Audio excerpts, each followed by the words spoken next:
Hello guys! Maayong buntag sa indo mga tanan, mga kabisaya. Maray na hapon sa indo mga Bicolano at magandang hapon sa inyong mga Tagalog. Portuguese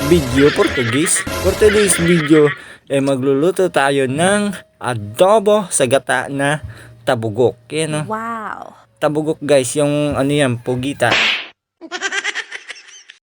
Ngayong hapon nga guys, inautusan ako ng aking misis na magkayod ng nyog o magkudkod. Siyempre, sunod tayo kaagad kasi hapon na guys. Dapat masipag tayo pag ganitong malapit ng dumilim. Alam nyo na, baka mamaya mapapremyuhan tayo. Nagkaburulol na pati ka, iisip kang papremyong hamag na yan. Yun nga guys, panayadaan ni misis kaya pinapakitaan ko ng bilis sa pagkayod. Napasiklaban ko siya para matuwa sa akin. Para mamaya matuwa din ako.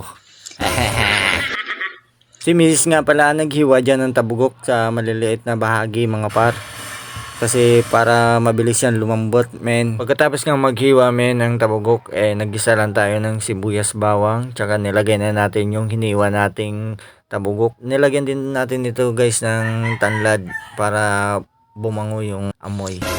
Tapos piniga-piga lang yung kinayod nating nyug niyan. Dapat malakas yung pagpiga ninyo guys para lumabas yung katas ng nyug. Hindi ko pala tinapon yung sabaw ng nyug guys. Siya na yung sinabaw ko dyan sa kinayod para mas malasa yung ating gata. Yan, nilagay na natin guys doon sa tabugok o pugita. Yung ating gata. Yan, naghihintay na lang tayo para matuyo yan men. Ulam na, kain na namin. Yan guys, malapit nang maluto guys. Yung tabugok parang naging dinuguan sarap. Don't forget to follow, like, and share mga padi men. Sibat ang tabugok!